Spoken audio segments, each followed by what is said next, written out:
You know, it's funny how we talk about dating all the time. It's like, once you're a single parent, it's a whole other conversation, right? Yeah. And we never really talk about the impact on the kids. Right. So that's our deep dive today, looking at whose shoes are these and how dating can affect kids. Absolutely. I think it's a topic that really needs more attention.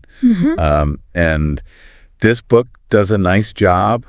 It approaches this with compassion, recognizing that there's not going to be just one answer for everybody. Yeah, not at all. There's no easy answers. Whose shoes are these?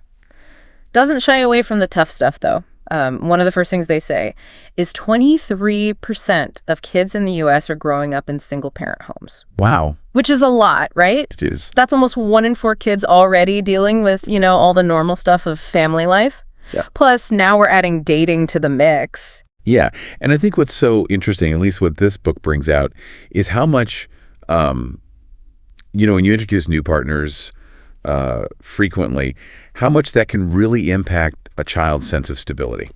Okay, and I think this idea of stability comes up a lot in the book. So let's talk about that. What does that even mean, like in kid world? What does that look like? Well, for kids, they thrive on predictability. So just like adults, even if we don't think about it, we kind of like routines. Right. It's the same for kids, right?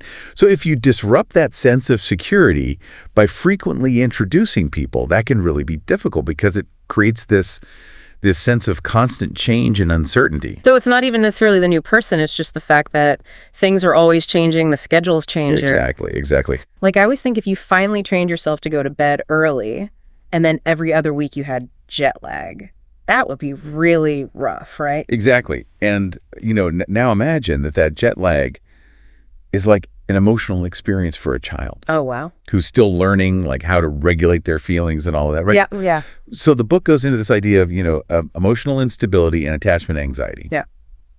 Which can sound a little clinical, right? But all it's really talking about is this kind of unease that kids experience when their world feels unsteady. Right. And so how does that unease actually show itself? Because a 5-year-old can't be like, Mom, I'm feeling a little emotionally unstable these days. Totally. And that's what's so hard, right? Yeah. Is because, especially when they're really little, they don't have the words. The book talks about how they might show it in their behavior. Okay. So think about like tantrums or trouble sleeping or even like regressing, like maybe they were out of diapers or something and they start having accidents again. Oh, wow. Yeah, they're communicating, but they're doing it through their behavior because they don't have the words. Like their own personal earthquake, and they're just feeling these aftershocks. Exactly, yeah. And it can depend too, right? Like how old they are. Okay. What that looks like at 5 versus, 14 or 15, completely different. Right, because their ability to articulate, their ability to even understand what's going on is just different. Exactly. And they have different coping mechanisms too. Right. So like, a teenager who's dealing with this might become withdrawn or more irritable. While, that 5-year-old you were talking about might get more clingy or start acting out more, directly. And that's just the immediate stuff too, right? Like we haven't even gotten to how this can impact them long term. Yeah.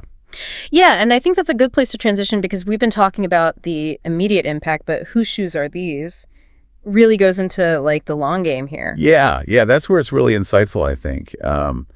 Because, it's not just about, okay, how do we deal with this right now? It's how can these early experiences actually like change how a child sees relationships as they get older? Right. Oh, wow. Okay. So like it's not just about the right now, but it actually can stick with them. Totally. So like if all you ever saw was short relationships, you might just think that's the way it is, right? Absolutely, yeah. And the book actually uses terms like skewed perceptions and a fear of intimacy, and it makes you realize that, whoa, this stuff can really get in there subconsciously, how kids are understanding love and commitment. Oh, wow. So they're just like little sponges, even if we don't realize it. It's like, imagine if all you ever saw was people driving really badly. You might just assume like, oh, that's how you drive, or you might be scared to even get behind the wheel. So it's almost like they can develop those same kind of anxieties, but about relationships. Right. And I think such a good analogy, and it's important to say, it doesn't mean that every child who, sees their parents dating a lot is going to have these negative outcomes, but we should be aware of it, right? And I think that's the whole point of awareness, right? Yeah. So you can start to see those patterns. So you can maybe see, oh, this kid who's always been like fiercely independent is now like super clingy in relationships. Yeah, exactly.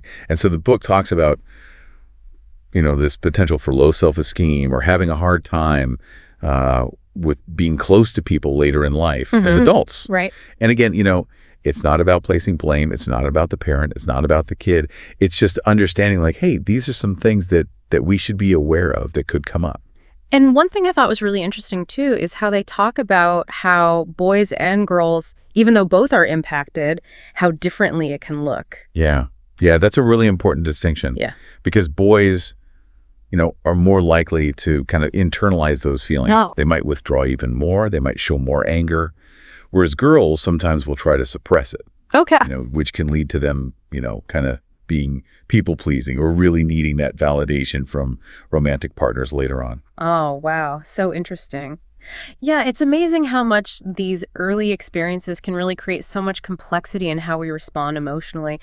And, and I think I do want to say, because this can feel kind of heavy, the book does a good job of reminding us that it's not like parents are just like powerless in this. There's a lot you can do to do this well. Exactly. And that's where it becomes less about dating as a single parent and more about like parenting through dating. Oh, I like that.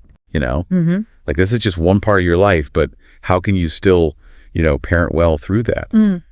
Recognizing that all your choices, even if they seem small, they really impact your kids. It's not about if you date, it's how, right? Exactly, yeah. And you know what it comes down to? Communication. It feels like there's a lot to unpack here, but this book, Whose Shoes Are These?, does a great job of reminding us that, hey, knowledge is power, right? Absolutely. Like just by knowing this stuff, we're already like a step ahead. Totally.